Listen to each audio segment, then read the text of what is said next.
ভালো করে বুঝবেন, আলেমের ছেলে তো দূরের কথা, আজকে কোরআনের ময়না পাখিকে আমরা হারিয়েছি। কোরআনের ময়না পাখির মতো দেখতে অবিকল আল্লাহর একজন বান্দার ছেলেটি আছে। আল্লাহর বান্দার চেহারাটা, দাড়িটা দেখতে অবিকল ওই রকম, দেখতে হুবহুব কোরআনের পাখির মতো। কিন্তু কোরআনের পাখির সাথে তো আর কারো তুলনা হবে না, কথা বলেন ঠিক কিনা? দেখতে কোরআনের পাখির মতো, চশমাটা ওই রকম পরেছেন, পাঞ্জাবি পরেছেন, কালো পাগড়ি নিয়ে ঘুরতেছেন, মানুষ থেকে মনে করতেছে এটাই মনে হয় আল্লামা। এইবার তাকে সালাম দেয়, আদর আপ্যায়ন করে, এমনকি তাকে নিয়ে সায়া ওয়াজের মঞ্চে পর্যন্ত পৌঁছায় দিয়েছে। এইবার কোরআনের পাখির মতো অবিকল দেখতে এই মানুষটা যখন কোরআনের ময়দানে ওয়াজ করতেছে, আপনারাই বলেন বাজান, এই মানুষটাকে আমরা দোষ দেব না? মানুষ দেখতে আর একটা মানুষের মতো কোনোভাবে মিলতে পারে, কিন্তু হুবহুব একটা মানুষ আর একটা মানুষের মতো 100% মিলবে না, কথা বলেন ঠিক কিনা? আমার আঙ্গুলের যে ছাপ, ওনার আঙ্গুলের ছাপ কি মিলবে? কথা বলেন মিলবে? এই জন্য বাজান গো আমার, দেখতে কোরআনের পাখির মতো হলে, দাড়িটা কোরআনের পাখির মতো হলে, চশমাটা কোরআনের পাখির মতো হলে, টুপিটা কোরআনের পাখির মতো হলে, কোরআনের পাখি একজন, এমন সোনার মানুষ আর পাওয়া যাবে না, কথা বলেন ঠিক কিনা? তারপরে তার চেহারার মতো দেখতে একটু ওইরকম লাগে, তাকে ওয়াজের ময়দানে বয়সা দিয়েছে, তিনি এইবার ওয়াজ করতেছেন, কোরআন হাদিসের কথা বলতেছেন, মানুষ শুনতেছেন। আমরা এই ব্যক্তিকে দায়ী করব না, যারা তাকে এইভাবে কোরআনের পাখির মতো সম্মান দেখাইতে চাচ্ছেন, এটা একটা আবেগ, ভালোবাসা। কিন্তু সব জায়গায় বেশি আবেগ দেখাইলে লাভের চাইতে ক্ষতি হওয়ার সম্ভাবনা বেশি থাকে, কথা কয় না? কোরআনের পাখির কোনো তুলনা হয়? তিনি যে 50 বছর যেভাবে দাওয়াত দিয়েছেন, যারা দাওয়াতে হাজার হাজার মানুষ কালেমা পড়ে মুসলমান হয়েছেন, কথা বলেন ঠিক কিনা? আমরা দোয়া করি আল্লাহ যেন তার কবরকে জান্নাতের উচ্চ মাকাম বানায় দেন। আরো জোরে বলেন আমিন। আমার ভাইরা কষ্ট পাচ্ছেন নাকি? আপনারা ওই ভিডিওটা দেখছেন না? উনি ঘুরে বেড়াইতেছে, দেখছেন ভিডিওটা? দেখছেন? হ্যাঁ, ওনার বাড়ি ওই এলাকাতে। তো যাই হোক, দেখতে মানে দাড়ি চেহারা দেখতে মনে হয় ওনার মতো, কিন্তু আসলে হুবহু একই রকম হওয়া এটা কঠিন, কথা বলেন ঠিক কিনা? যার তুলনা তার সাথেই চলে, কথা বলেন ঠিক কিনা? ওনার সাথে অন্য কারো তুলনা চলে না, কথা বলেন ঠিক কিনা? কিন্তু আবেগের ঠেলায় মানুষ বলতেছে ইনি মনে হয়, কথা বলছেন না, ওনার মতো। এগুলো মানুষ মিলাইতেছে। আমার ভাইরা যে কথা বলতে চাচ্ছিলাম, কষ্ট হচ্ছে নাকি আপনাদের? লিল্লাহে তাকবীর। এইবার লোকমান হাকিমের ছেলে যখন পরিচয় দিল, তার বাবার সবাই যখন আদর যত্ন করতে লাগলো, খাওয়াইতে লাগলো, বাড়িতে ঘুমাইতে জায়গা দেয়। শুধুমাত্র তাই নয়, ওই এলাকা একটা ভয়ঙ্কর সুন্দরী নারী ছিল, অপরূপা সুন্দরী, সেই সময়ের বিশ্ব সুন্দরী বললেও ভুল হবে না। ওই সুন্দরী মেয়ের সাথে সবাই চিন্তা করলো লোকমান হাকিমের ছেলের বিবাহের ব্যবস্থা করব। কিন্তু লোকমান হাকিম আগেই জানিয়ে দিয়েছে, বাবা ওই মেয়েটাকে বিবাহ করলে কিন্তু তোমার বিপদ হবে।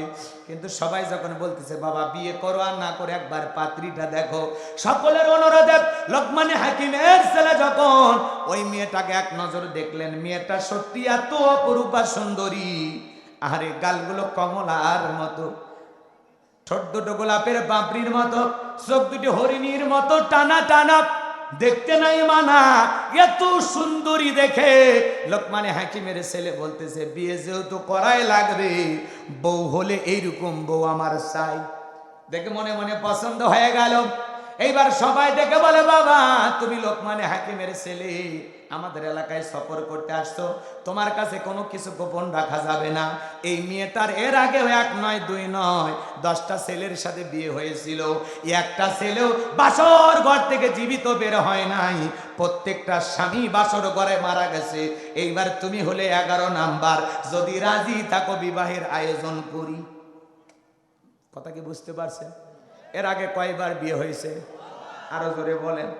10টা ছেলের সাথে বিয়ে হয়েছে, একটা স্বামী বাসর ঘর থেকে জীবিত বের হয়, 11 নাম্বার পালা লোকমান হাকিমের ছেলে। পুরো ঘটনাটাকে বলবো, কারা কারা শুনবেন একটু 2 হাত তুলে দেখান। লিল্লাহে তাকবীর, লিল্লাহে তাকবীর। হাত নামান। লোকমান, ইয়া বুনাইয়া লা তুশরিক বিল্লাহ, হে আমার কলিজার টুকরা সন্তান, হে আমার বৎস, আল্লাহর সাথে কখনো কাউকে শরীক করা যাবে না। ইন্না শিরকা লা যুলমুন আযীম, শিরক হলো সবচাইতে বড় জুলুম, সবচাইতে বড় অপরাধ, সব পাপের বড় পাপ শিরিক। কথা বলেন ঠিক কিনা? আমাদের সমাজেও শিরিক আছে না নাই? একটু শিরিক নিয়ে বিস্তারিত আলোচনা করার ইচ্ছা আছে, দেখি তো কতটুকু করতে পারি। বড় শিরিকগুলোকে শিরিকে আকবর বলা হয়, ছোট শিরিকগুলোকে শিরিকে আসগর বলা হয়। মোট শিরিক হলো 42 প্রকার, আবার এগুলোকে ভেঙে ভেঙে 72 প্রকারের শিরিক। কথাকে বোঝা যায়? এতগুলো কথা বলতে গেলে লম্বা সময় লাগবে, সংক্ষিপ্ত কথা বলে দিয়ে যাইবা জানবো আমার। আমাদের সমাজে শিরিক আছে না নাই? বলেন তো, মাজারে চাওয়া কি শিরিক? কবরে চাওয়া কি শিরিক? ওই যে কয়েকদিন আগে এক জাহাঙ্গীর নামের পীর সাহেব কয় ছেলেরা পরীক্ষা দেবে, কয় বাবা এদের একটু দোয়া করে দেন, মাজারে যায় কলম পড়ে দিচ্ছে, এটা প্রকাশ্যে শিরিক। একজন আলেম হয়ে কেমনে মাজারে চায় আমাদের বুঝে আসে না। কথা বলেন না কেন? মাজারে কোনো কিছু চাওয়া শিরিক। মাজারে সিজদা দেওয়া, পীরের পায়ে সিজদা দেওয়া, নেতার পায়ে সিজদা দেওয়া। মুসলমান এই মাথা মসজিদে নত হবে, মাজারে নত হবে না। মুসলমানের সম্পর্ক মাজারের সাথে না, মুসলমানের সম্পর্ক মসজিদের সাথে। কোন পীরের পায়ে এই মাথা নত হবে না। মুরগি ছাগল খাবার খাই মাথা নিচু করে খায়। আল্লাহ আশরাফুল মাখলুকাত বানাইলেন, কুনতুম খায়রা উম্মাতিন উখরিজাত লিন-নাস, উত্তম জাতি বানাইলেন। ওয়ালাকাদ কাররামনা বানি আদম, সম্মান মর্যাদা দিলেন। আল্লাহ ইচ্ছা করলে আপনাকে আমাকেও নিচু হয়ে খাবারের সিস্টেমটা করে দিতে পারতেন না? এত সুন্দর দুইটা হাত কেন দিলেন? বললেন বান্দা এত সুন্দর হাতটা দিলাম, এই হাত দিয়ে তুলে খাবি। খাবার খাবারের জন্য গরু ছাগল হাঁস মুরগির মতো মাথা নত করতে হবে না।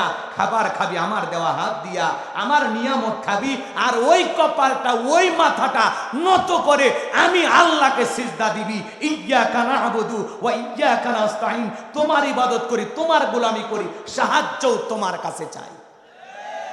মাথা নত হবে কার কাছে? মাজারে সিজদা দেওয়া কি মনে থাকবে তো ইনশাআল্লাহ? আপনি পীরের কাছে কি চান? বাবার কোনো কিছু দেওয়ার ক্ষমতা নাই, চাইতে হবে কার কাছে?